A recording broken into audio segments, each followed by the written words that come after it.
Report में कहा गया है कि मोदी सरकार गैर मुल्की सरजमीन पर मुनज़्ज़म हिकमत अमली के तहत मासूम अफराद को कत्ल कर रही है।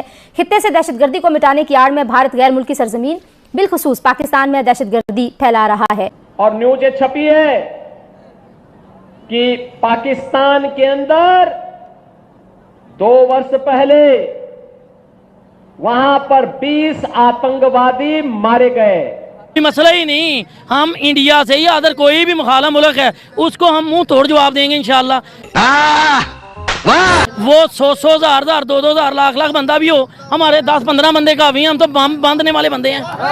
किसी भी रिलीजियस टाइप के आदमी से बात करें तो कहेगा हिंदू मुशरिक है और डरपोक है, जबकि हकीकत यह है कि पाकिस्तान की फ़ौज से ज़्यादा बुज़दिल फ़ौज कोई नहीं है, क्योंकि इंडिया से सारी जंगें हार चुके हैं। सरेंडर इस दुनिया का सबसे बड़ा सरेंडर कर चुके हैं।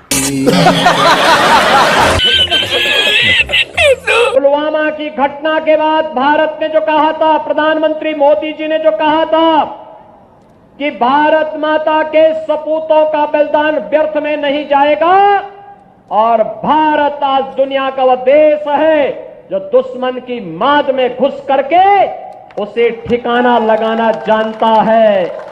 ये नया भारत घर में घुसकर मारता है। ना सिर्फ राजनाथ सिंह साहब बल्कि नरेंद्र मोदी साहब भी इसी टॉपिक पर बात कर चुके हैं। उन्होंने कहा कि यह हमने इसलिए किया क्योंकि पुलवामा अटैक के बाद हमने ये देखा कि यार हम तो हमेशा ही अंदर ही डिफेंस करते रहेंगे, अब समय ये आ गया है कि ये जो फोर्सेस काम करती हैं ये सारी की सारी पाकिस्तान में है, तो एक ही तरीका है कि सोर्स पर जाओ, अंदर तुम डिफेंड करते करते परेशान हो जाओगे पर कोई आउटकम नहीं आएगा। भाई वो अगर हिंदुत्व रियासत बना रहे हैं तो यहाँ कोई इस्लामी रियासत, ये इस्लामी रियासत नजर आ रही है दाएं बाएं। कि पाकिस्तान जो कभी दहशतगर्दी करता था अब उसके पास खाने को रोटी नहीं। पाकिस्तान ने भी पिछले 3-4 सालों में बहुत से लोगों को मरवाया गया, तकरीबन 10 से 15 लोगों को कत्ल करवाया गया यहाँ। और कौम की बात करूं तो ये एक बुज़दिल कौम है। इससे बुज़दिल कौम मेरे ख्याल से पिछले 500 सालों में कोई नहीं आई, जो कि 70 साल से बूट पॉलिश कर रही है, चेरी ब्लॉसम बनी हुई है, बावजूद उसके फौज के कशीदे कर रही है। यकीन नहीं है ना, साइकिल घुमा चल।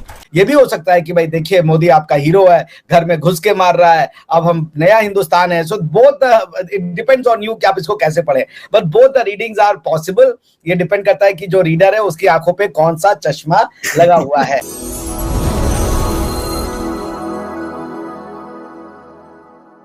और उन्होंने फिर ये भी कहा कि इसको 3 तरीके के लोगों ने कैरी आउट किया। एक तो पुअर पाकिस्तानी, दूसरा उन्होंने कहा कि जिहादी, और तीसरा उन्होंने कहा कि लोकल पेटी क्रिमिनल्स को पैसे दिए गए। अच्छा, जिहादी जो पाकिस्तानी से उनको ये बताया गया कि ये जिनको तुम मारने जा रहे हो ये बेसिकली जो है इस्लाम के दुश्मन है, इसलिए इनको मार दो।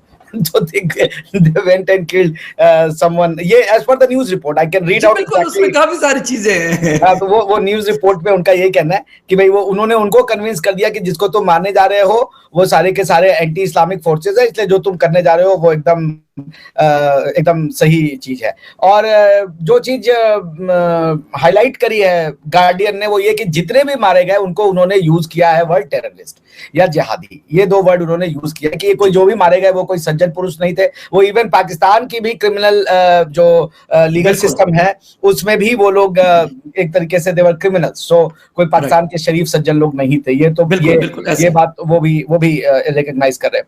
तो अब देखिए आई डोंट नो, इस ये टाइमिंग तो है क्रूशियल।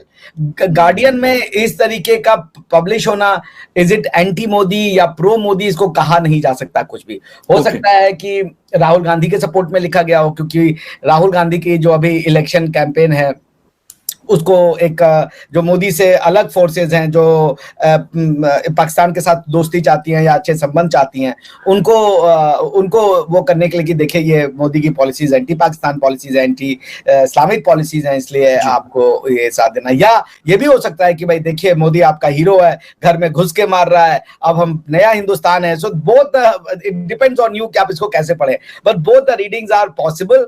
ये डिपेंड करता है कि जो रीडर है उसकी आंखों पे कौन सा चश्मा लगा हुआ है।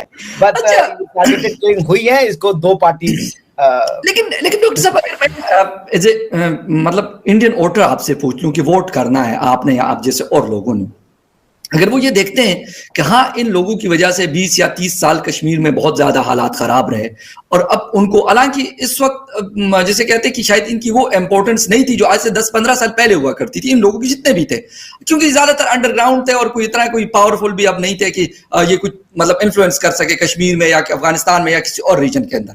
लेकिन एक चीज तो माइंड में आती है कि भाई ये वाली चीज जो हम कश्मीर में नहीं कर सके हमने पाकिस्तान में कर दी, तो ये तो नरेंद्र मोदी साहब को फायदा नहीं जाता इसका। देखिए, नरेंद्र मोदी साहब को मुझे नहीं लगता कि, देखिए नरेंद्र मोदी साहब की एक जो प्रो इंडिया पॉलिसी है कि वी विल प्रोटेक्ट इंडिया, मैं मिट्टी को झुकने नहीं दूंगा, ये तो एक सच बात है। देखिए, आप रावलपिंडी में रहते हैं, वहां पे बप्पा रावल के नाम पे वो शहर है ना, रावलपिंडी।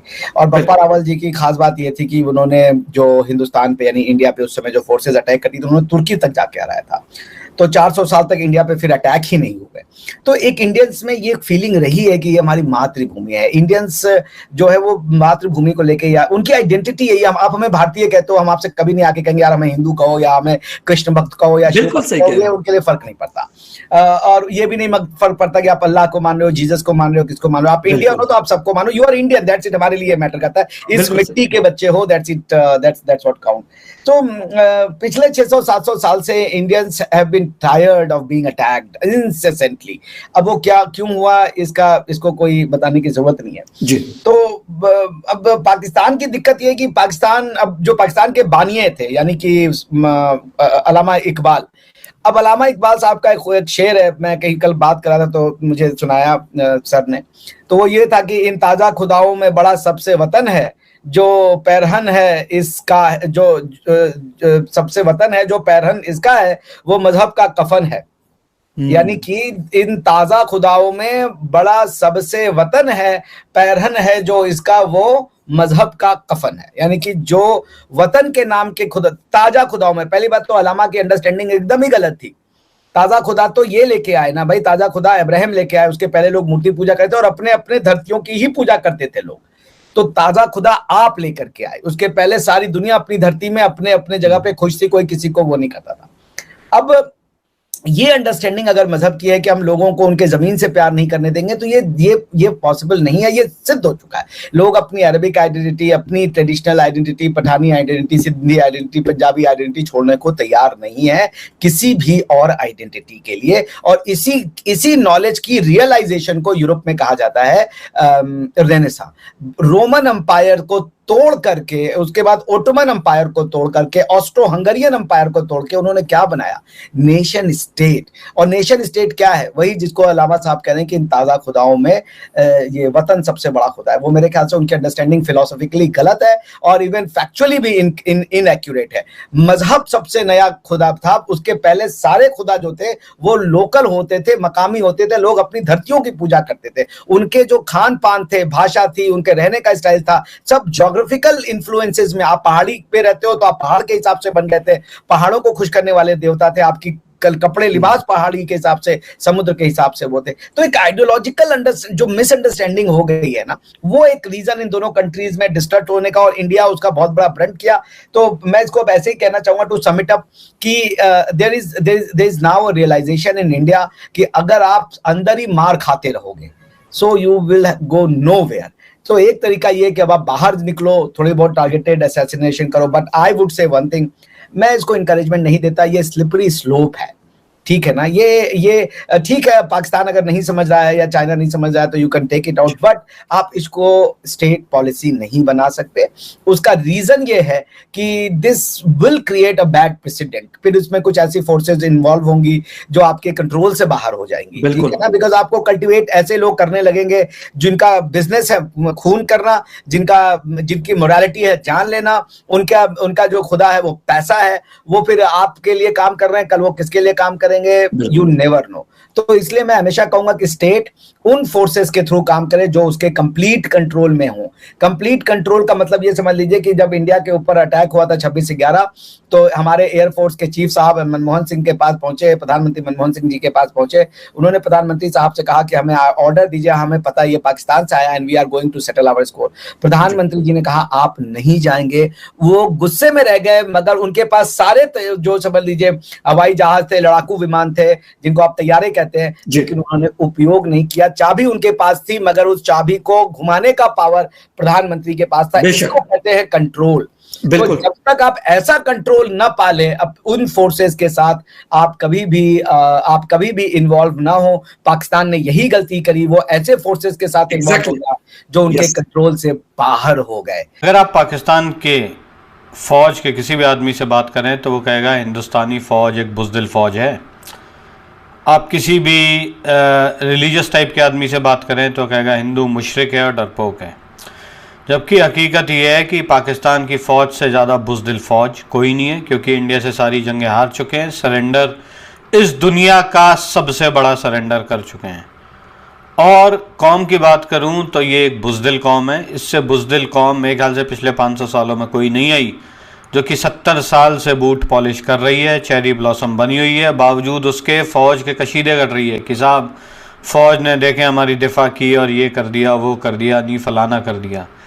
हकीकत ये है कि ये एक बुज़दिल फ़ौज है और ये एक बुज़दिल कौम है। तो मैं आपको ये बता दूं कि ये जो पाकिस्तान का जो बनना ही था, मेरे हिसाब से यही गलत था।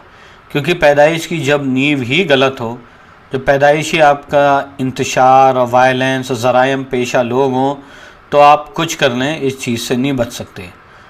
इंडिया के पॉलिटिशियन देख लें, पाकिस्तान के पॉलिटिशियन देख लें, ज़मीन आसमान का फ़र्क है। इंडिया में जब तक आप छोटे गांव में, देहात में, कस्बे में ना जाएं, लोगों से ना मिलें, एजिटेशन ना करें, आप सियासतदान बन ही नहीं सकते। पाकिस्तान में इसके बिल्कुल उल्टा है। आपको फ़ौजियों के तलवे चाटने पड़ते हैं और आपको वडेरों को खुश करना पड़ता है, राइट। जागीरें देके, कॉन्ट्रैक्ट देके, ठेके देके, और तब जाके आपको वोट मिलते हैं। तो पाकिस्तान की जो पब्लिक है इट इज़ जस्ट, आप कह सकते हैं कैटल, एक भेड़ बकरी की तरह है। हालांकि इनको फ़ायदा हुआ था जब इन्हें हिंदुओं की ज़मीनें मिली, लेकिन हकीकत ये है कि एक बुज़दिल कौम, एक मरी हुई कौम है।